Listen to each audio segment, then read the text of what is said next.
I'm a software engineer trying to improve my drawing skills after work. Today I'm doing a feat study session.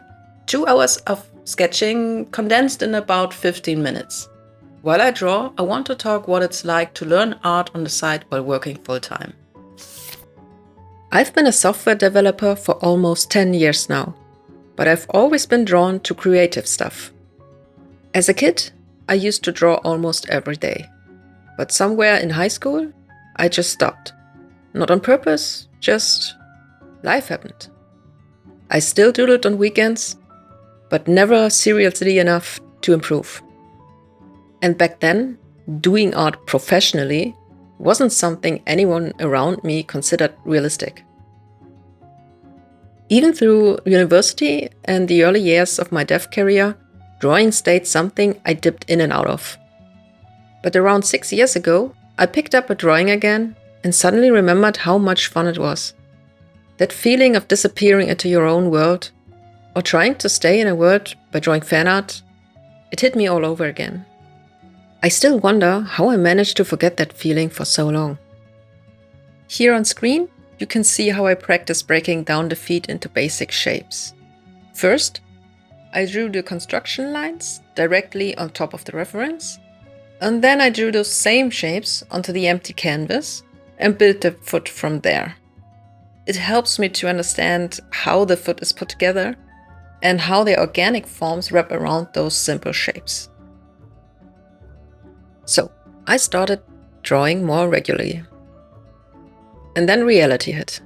My day job consumed almost all my energy, progress was slow, and I didn't even know what medium I wanted. I tried traditional art, ink first, then watercolor. But the setup was so much work.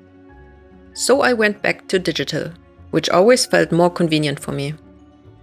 One surprisingly good thing that came from COVID was the shift to working from home.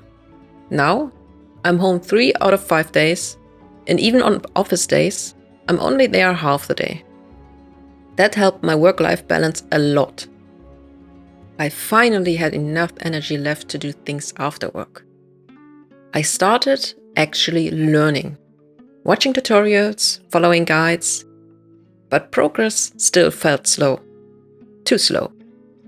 So I skipped fundamentals, and surprise, everything I drew looked slightly wrong.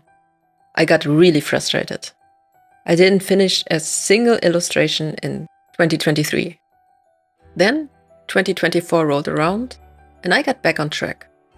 I made the Tifa illustrations I've been using as my avatar ever since. I am still really proud of it.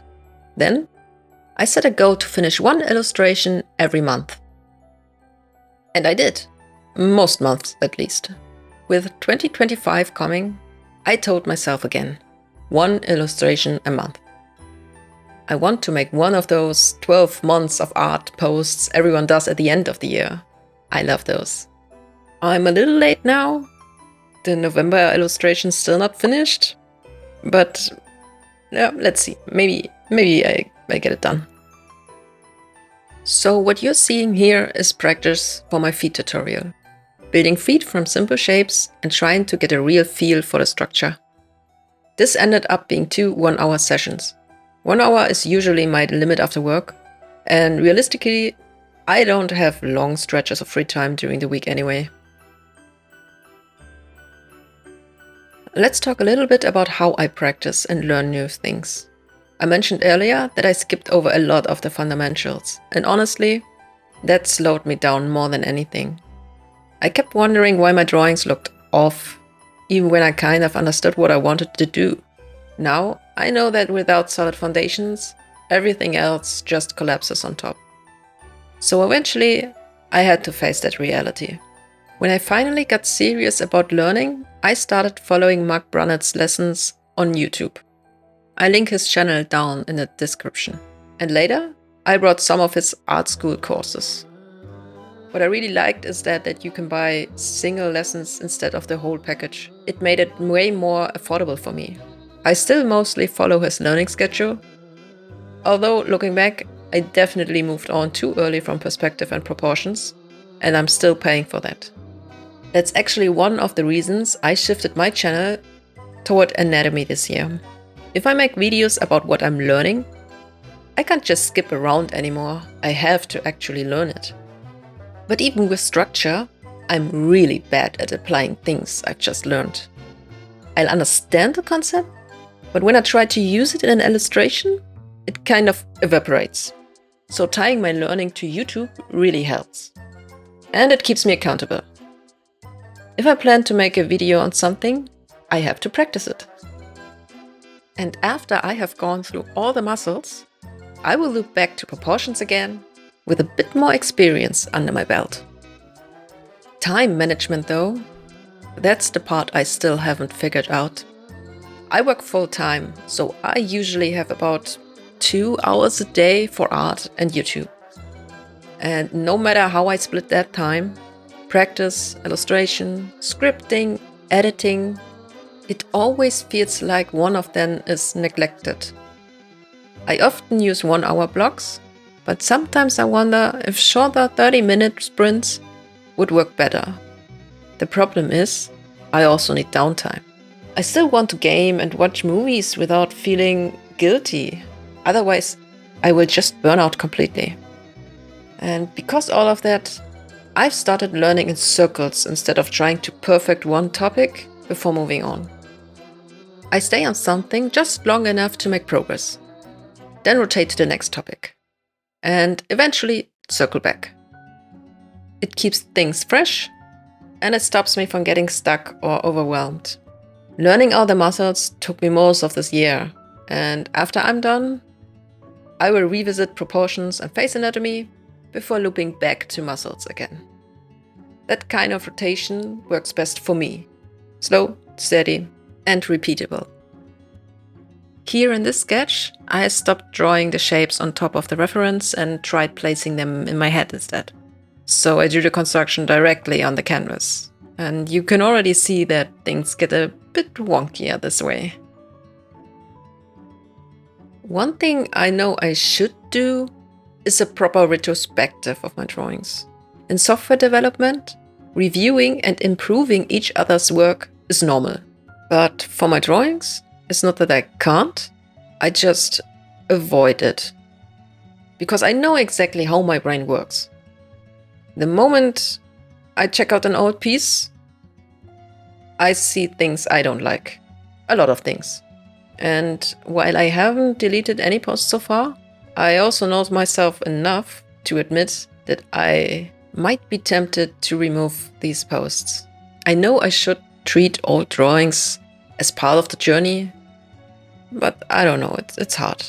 I'm too much of a perfectionist. Looking back at this practice, you can definitely tell which feet were drawn from reference and which one I tried from imagination. The area between the heel and the toes gives me the most trouble. It either looks too flat or too chunky. I have a hard time visualizing how the top of the foot curves away in perspective. Funny enough, I have the exact same issue with hands. The metacarpal area always looks off when I draw without reference. The toes look mostly okay, except the big toe.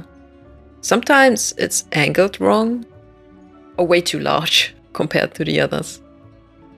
So yeah, I need more practice drawing feet from imagination. The good news is, I don't like feet in general, so most characters will probably be wearing socks or shoes anyway. So as long as the base structure is fine, I'll survive.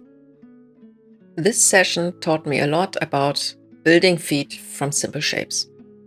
Honestly, I even had fun, which is surprising because, as I just said, I really don't like feet. I still struggle with sizing my circles and ellipses consistently and getting the overall length of the foot right, especially the top plane, which I tend to make too flat or too big. But I feel like the side views are looking pretty good.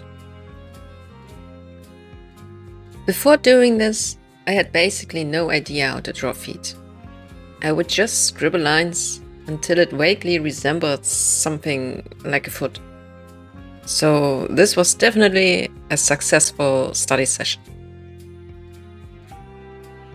If you're also learning art while working full-time, Let me know in the comments. What is your current foot? What are you keep avoiding drawing? If you like this video, give it a like. And if you want to see more like this or my anatomy learning videos, subscribe to the channel. I'll see you in the next one and keep drawing.